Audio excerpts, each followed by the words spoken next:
Hello friends, अगर आप भी सरकारी एग्जाम की तैयारी कर रहे हैं या बस दुनिया भर की जीके से अपडेट रहना चाहते हैं तो यह सीरीज सिर्फ आपके लिए है।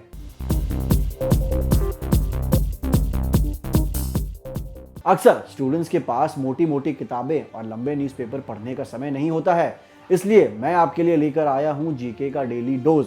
यहां हम हर रोज सिर्फ कुछ मिनटों में दुनिया की सबसे बड़ी और जरूरी जीके अपडेट्स को समझेंगे जो आपके एग्जाम के लिए बेहद काम आएंगी। तो चलिए फ्रेंड्स, बिना टाइम वेस्ट किए शुरू करते हैं आज के टॉप जीके अपडेट्स। दुनिया के सबसे ताकतवर देश अमेरिका ने एक ऐसा फैसला लिया है जिसने पूरी दुनिया को हैरान कर दिया है।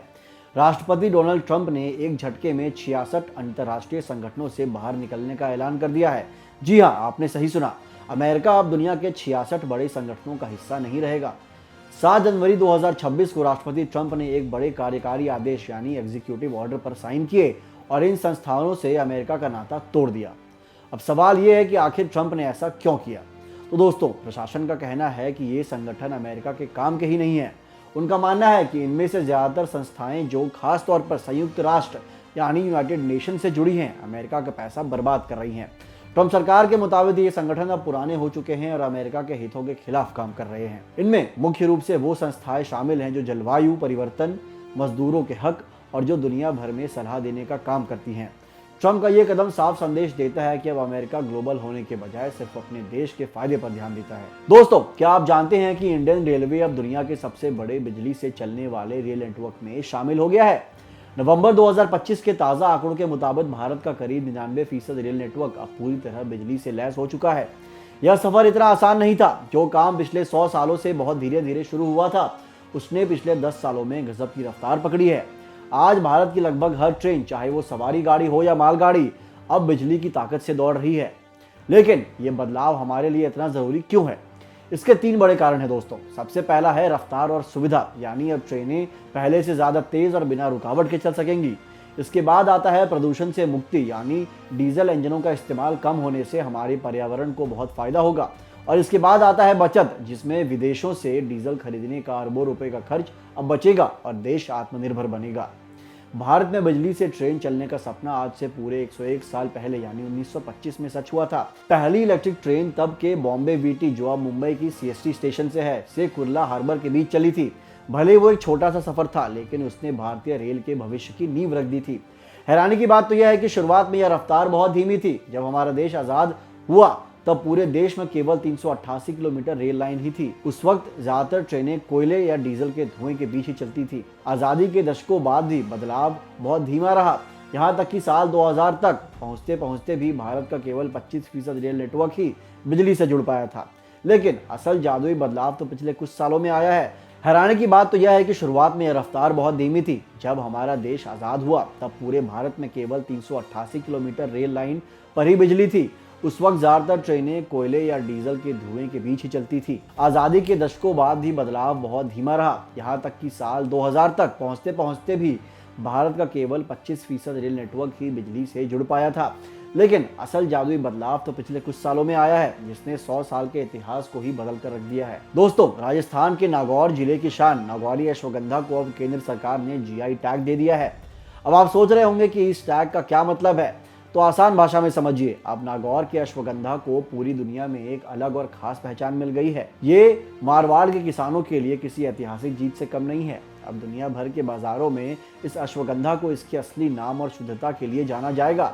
आपको बता दें कि खेती किसानी के मामलों में राजस्थान की ये दूसरी सबसे बड़ी उपलब्धि है।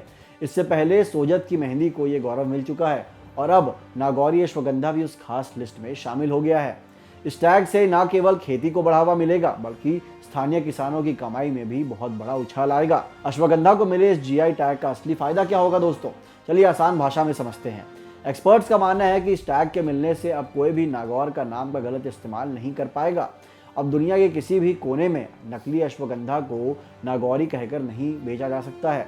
यह टैग नागौरी अश्वगंधा की शुद्धता और असली पहचान की गारंटी बन गया है। भारतीय सेना भविष्य की लड़ाइयों के लिए पूरी तरह बदल चुकी है। बॉर्डर पर दुश्मनों को धूल चटाने के लिए सेना ने एक बहुत बड़ा कदम उठाया है।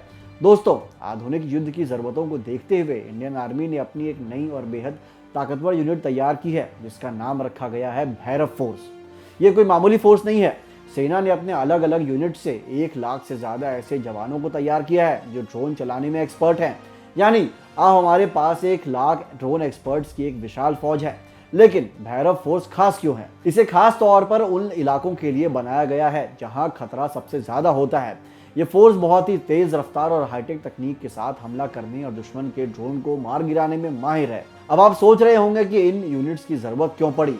सीधे शब्दों में कहें तो ये फोर्स पैरा स्पेशल फोर्सेस और हमारे आम पैदल सैनिकों के बीच की एक बेहद जरूरी कड़ी है। जहां आम सैनिकों के बीच पहुंच मुश्किल हो और स्पेशल फोर्सेस की भारी जरूरत हो, वहां भैरव फोर्स काम आएगी। इनकी सबसे बड़ी खूबी है इनकी रफ्तार और लचीलापन। ये दुश्मन के इलाके में गहराई तक जाकर हाईटेक तकनीक की मदद से बहुत ही तेज ऑपरेशन करने के लिए बनाई गई है। यानी अब हमारे पास एक ऐसी फोर्स है जो पलक झपकते ही दुश्मन के खेमे में तबाही मचा सकती है और मुश्किल मिशन को आसानी से अंजाम भी दे सकती है। आसान शब्दों में कहें तो अब आसमान से भी भारत की नज़र दुश्मनों पर होगी और भैरव फोर्स के जरिए सेना पलक झपकते ही किसी भी खतरे को खत्म कर सकेगी। दोस्तों, सड़कों के निर्माण में इस्तेमाल होने वाले बायोबिटुमेन का कमर्शियल उत्पादन करने वाला भारत दुनिया का पहला देश बन गया है। अब आप सोच रहे होंगे कि ये क्या है? आसान भाषा में कहें तो यह सड़क बनाने वाला वो डामर है जिसे फसलों के कचरों से तैयार किया गया है। इस ऐतिहासिक उपलब्धि का ऐलान खुद केंद्रीय मंत्री नितिन गडकरी ने नई दिल्ली में एक बड़े कार्यक्रम के दौरान किया। यह न केवल भारत के लिए गर्व की बात है बल्कि पर्यावरण के लिए भी एक बहुत बड़ा कदम है। अब हमारी सड़कें न सिर्फ मजबूत होंगी बल्कि खेती के कचरे यानी पराली जैसी समस्याओं का समाधान भी बनेगी। देखिए, आमतौर पर सड़कें बनाने के लिए जिस काले डामर का इस्तेमाल होता है वो कच्चे तेल से बनता है, लेकिन ये नया बायो बिटुमेन पूरी तरह इको फ्रेंडली है क्योंकि इसे खेती के कचरे और फसलों के अवशेषों से तैयार किया जाता है। नितिन गडकरी के मुताबिक इसके 2 सबसे बड़े फायदे होंगे। पहला, हमें पेट्रोलियम के लिए दूसरे देशों पर निर्भर नहीं रहना पड़ेगा और दूसरा सबसे बड़ा फायदा, हर साल जो पराली जलाने की वजह से प्रदूषण फैलता है अब वो समस्या खत्म हो जाएगी। यानी जिस कचरे को हम जलाकर हवा जहरीली कर रहे हैं अब उसी कचरे से देश में शानदार सड़कें बनेंगी।